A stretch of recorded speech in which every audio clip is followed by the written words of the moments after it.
কথায় বলে সব তীর্থ বারবার, গঙ্গাসাগর একবার। কিন্তু যেহেতু গঙ্গাসাগর পৌঁছতে গেলে একমাত্র যাতায়াতের মাধ্যম হিসেবে পেরোতে হয় মুড়িগঙ্গা নদী, তাই প্রতি বছরই গঙ্গাসাগর মেলার সময় আসা লাখ লাখ পুণ্যার্থীদের নদী পেরিয়ে মেলায় পৌঁছতে অনেকটাই ঝক্কি পোহাতে হয়। কেন্দ্রীয় সরকারের আশ্বাস থাকলেও সেতু নির্মাণ হয়নি। এবার রাজ্যই তা বানিয়ে দিতে চলেছে। আমরা দেখেছি, অনেক চেষ্টা করেছি যে এখানে একটা ব্রিজ হওয়া দরকার, যাতে মানুষ সরাসরি গাড়িতে চলে আসতে পারে। আসলে এতদিন কেউ এটা ভাবেনি। আর কেন্দ্রীয় সরকারের সাথে আমার কথা হয়েছিল একবার,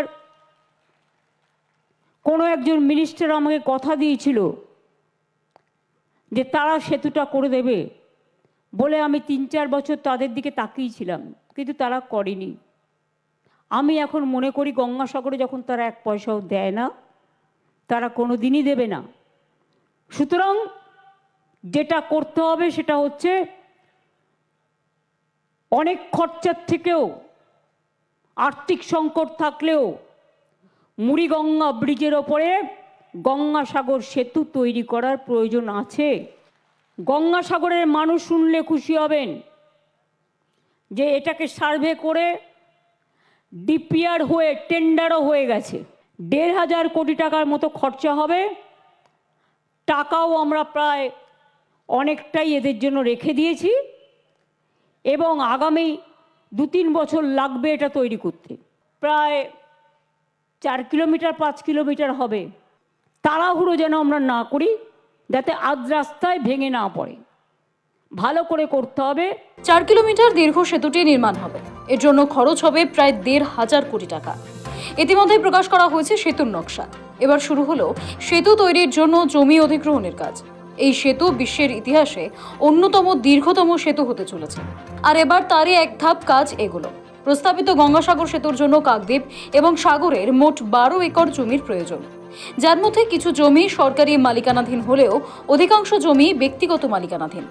আর তাই রাজ্যের তরফে জমির মালিকদের জানানো হয়েছে তাদের ক্ষতিপূরণ দেওয়া হবে। এরপরই জমি দিতে এগিয়ে এলেন জমির মালিকেরা। মূলত এই গঙ্গাসাগর সেতুর যে 2টি সংযোগকারী মাধ্যমগুলির মধ্যে একটি হলো কচুবেড়িয়া এবং অন্যটি কাকদ্বীপের লট নম্বর 8। জানা গিয়েছে ইতিমধ্যেই কচুবেড়িয়া এলাকায় স্থানীয় মানুষদের জমি অধিগ্রহণের কাজ শুরু করেছে সাগর ব্লক প্রশাসন ও সুন্দরবন উন্নয়ন মন্ত্রী। যারা গত কয়েকদিন ধরে বলছে যে এরা মুখে বলছে গঙ্গাসাগর সেতু, মুখ্যমন্ত্রী গঙ্গাসাগর মেলার সময় এসে বলেছে, বিভিন্ন জায়গাতে সভা করে বলছে, এটা মিথ্যা ভাঁওতা ছাড়া আর কিছু নয়।